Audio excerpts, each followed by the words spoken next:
منہاج university Lahore میں قائم ہونے والا پاکستان کا پہلا تصوف سینٹر۔ بنیادی مقصد تصوف کو اور اسپریچول اسٹڈیز کو صوفیاء کرام کی تعلیمات بطور ایکیڈیمک سبجیکٹ کے سائنٹیفکلی لانچ کرنا ہے۔ لاہور میں تصوف کا نیا مرکز، روحانیت، سکون اور علم کا مرکز۔ آئیے اندر چلتے ہیں، جس کی بنیاد آپ کو دکھائیں گے کہ لاہور منہاج یونیورسٹی میں رکھ دی گئی ہے۔ اندر چلتے ہیں اور مناظر دکھاتے ہیں اور جانتے ہیں، پوچھتے ہیں کہ آخر تصوف کا مرکز بنانے کا مقصد کیا ہے۔ میرے ساتھ آئیے۔ سر یہ بتائیے گا کہ تصوف کا مرکز جو بنایا ہے، تصوف سینٹر منہاج یونیورسٹی میں اس کا آغاز کیا گیا ہے، سر کیا مقصد ہے اس کا؟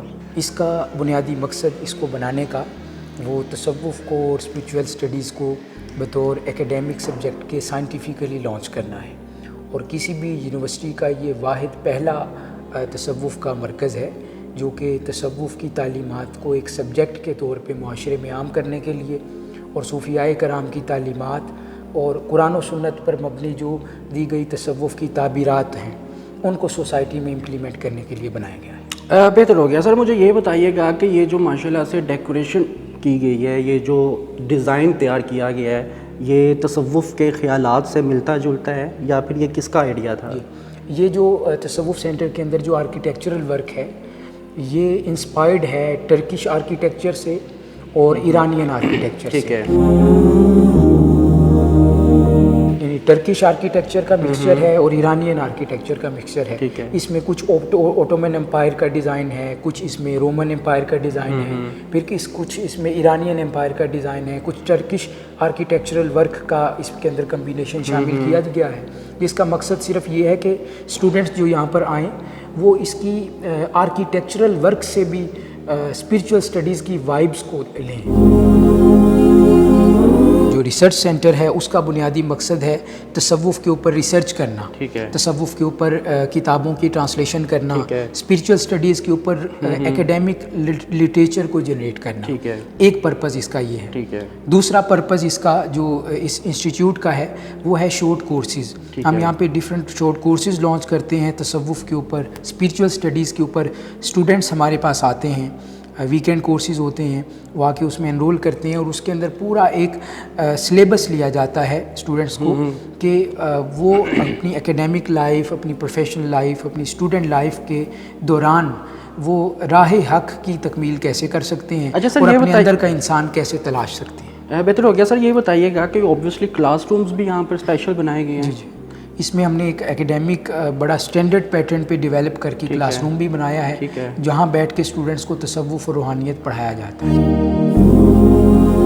اچھا جناب، مجھے یہ بتائیے گا یہ جو کلاس روم ہے یہ یہاں پر کس طرح کے کورسز کروائے جاتے ہیں اور یہ تصوف کے مرکز کو کس طرح سے لے کر چلا جا رہا ہے؟ اس میں ہم ڈفرینٹ کورسز کرواتے ہیں جس میں مختلف شعبہ ہائے زندگی سے تعلق رکھنے والے لوگ ہیں وہ آ کر انرول کرتے ہیں۔ بزنس مینز ہیں، اگر وہ آ کے کورس کرنا چاہیں تو ان کے لیے الگ کورس ہے کہ وہ بزنس کو مینٹین رکھتے ہوئے، بزنس فیلڈ پر رہتے ہوئے وہ اپنے آپ کا تزکیہ کیسے کر سکتے ہیں اور صفائے باطن کے مراحل کیسے طے کر سکتے ہیں۔ ٹھیک ہے۔ ایک انجینئر ہے تو وہ انجینئرنگ فیلڈ کو برقرار رکھتے ہوئے اپنے باطن کا تصفیہ کیسے کر سکتا ہے۔ ٹھیک ہو گیا۔ تو یہ اس کا کورسز کا بنیادی مقصد ہوتا ہے کہ جس بھی فیلڈ سے آپ تعلق رکھتے ہیں تو آپ اسی فیلڈ کو کنٹینیو اور مینٹین رکھتے ہوئے ہمارے پاس آئیں تو یہاں پہ آپ کو ایک ایسا سلیبس پرووائڈ کیا جائے گا کہ اس فیلڈ کو برقرار رکھتے ہوئے آپ اپنے قلب کو اور باطن کو اللہ پاک کے ساتھ جوڑ سکتے ہیں۔ کیا کورسز کا شیڈیول ہوتا ہے؟ اس میں جو ہم پڑھاتے ہیں تصوف میں وہ صرف قرآن اور حدیث پر مبنی جو تعلیمات ہیں ان کو پڑھایا جاتا ہے، اور اس میں جو ہمارا سلیبس ہے وہ حضرت داتا گنج بخش علی حجویری کی کتاب کشف المحجوب ہے، پھر حضرت امام قشیری کی کتاب رسالۃ القشیریہ ہے، پھر حضرت مولانا جلال الدین رومی کی کتاب مثنوی مولانا روم ہے، حضرت سیدنا شیخ عبد القادر جیلانی رضی اللہ تعالیٰ عنہ کی کتاب غنیۃ الطالبین ہے، اور شیخ الاسلام ڈاکٹر محمد طاہر القادری کی کتاب رسالۃ القادریہ ہے۔ یہ ایک نصاب ہے، اس نصاب کے اندر ہم وہ چیزیں ڈسکس کرتے ہیں اور اس کو ایکسپلور کر کے اسٹوڈنٹس تک پہنچاتے ہیں کہ وہ اپنا تزکیہ کیسے کر سکتے ہیں۔ بہتر ہو گیا۔ اچھا ساتھ ساتھ مجھے یہ بتائیے گا کہ یہ تو تصوف سینٹر تو آپ نے بنا دیا، اوبویسلی یہاں پر جینڈر ریسٹرکشنز رکھی ہوئی ہے آپ نے کسی طرح سے، یا ٹائم ٹیبل کوئی مینیج کرنا اس میں کوئی معاملات ہیں؟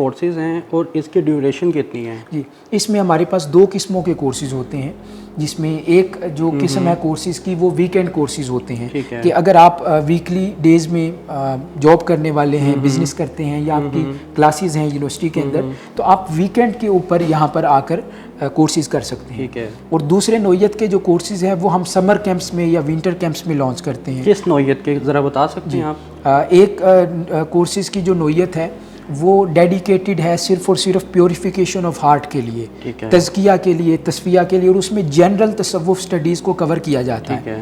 دوسری قسم کورسز کی یہ ہے وہ صوفی مونسٹریز کی لیڈرشپ کے اوپر ہے کہ پیران کرام اور مشائخ ان کی اولادوں کے لیے ہم یہاں پہ اپرچونٹی دیتے ہیں کہ وہ یہاں پر آئیں اور ان کو ہم پراپر ایک سجادہ نشین کے ایکیڈیمک انداز میں ایک ریسرچ اسکالر کے طور پہ تیار کر کے دربار کیسے چلانا ہے، اس کی فیزیبلٹی کیسے مینٹین کرنی ہے، ایکیڈیمک پیٹرن پر، قرآن و حدیث کی تعلیمات پر مشتمل ہم ان کو لیڈرشپ کوالٹیز کو پڑھانے کے بعد اس کو پراپر ٹریننگ دے کے ایک اسکالر کے طور پہ تیار کر دیں. ایسا ڈیوریشن کتنی ہوتی ہے اس کی؟ اس میں کچھ کورسز ہیں ان کی 2 ماہ ڈیوریشن ہے ویکینڈ کورسز، کچھ 4 ماہ کے ہیں، کچھ 15 کیٹیگریز آپ لوگوں نے بنائی ہوئی ہے. جی کیٹیگریز. اچھا سر مجھے یہ بھی بتائیے گا کہ اس کی کوئی فیس بھی اوبویسلی ہوگی؟ جی رولز اینڈ ریگولیشنز ہوتے ہیں. جی جو ہماری جو کورس کی فیس ہوتی ہے وہ اکارڈنگ ٹو دا کورس کی ڈیوریشن کی ہوتی ہے. انیشیل سٹارٹ کیا ہے اگر کورس کی فیس اس میں 10,000 کے سے سٹارٹ ہوتا ہے، 20,000 بھی ہوتی ہے، 15,000 بھی ہوتی ہے. ٹھیک ہے. اچھا سر یہ بتائیے گا کہ جو صرف یونیورسٹی کے اسٹوڈنٹس ہیں صرف ان کے لیے یہ فیسلٹیز پرووائڈ کی جاتی ہے یا پھر کوئی آؤٹ سائڈر بھی آ کر اس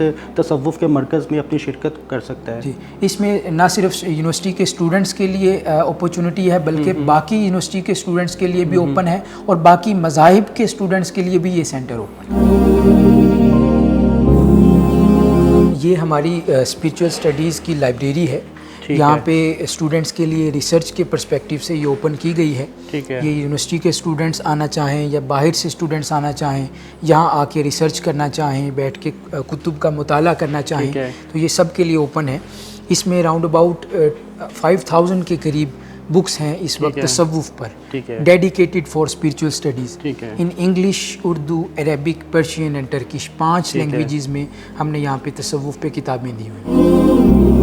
مراقبہ ہال بنانے کا اور تصوف سینٹر کے اندر اس کا سر کیا وجہ ہے اس کی؟ ایک شیخ الاسلام انسٹیٹیوٹ آف اسپریچول اسٹڈیز جو منہاج یونیورسٹی میں جس کا قیام ہے، اس کے اندر زاویۃ المراقبہ یا میڈیٹیشن سینکچوری، میڈیٹیشن ہال کا قیام اس لیے لایا گیا عمل میں کہ یہاں پہ انسان جو ہے وہ آ کے بیٹھے، اسٹوڈنٹ آ کے بیٹھیں، فیکلٹی ممبر آ کے بیٹھیں، وزٹرز آ کے بیٹھیں اور آ کے اپنی سیلف ایکچولائزیشن کے لیے، سیلف ریئلائزیشن کے لیے، اپنے آپ کو پہچاننے کے لیے، خود اپنی نفس کو پہچاننے کے لیے اپنے آپ کو وقت دے اور پھر اسلامی تعلیمات کے مطابق اپنی ذات کے اوپر، اپنی نفس کے اوپر غور کرے اور اپنی ذات کا تعلق اللہ پاک سے جوڑے، اپنی ذات کا تعلق نبی کریم صلی اللہ علیہ وسلم کی ذات مبارکہ سے جوڑے.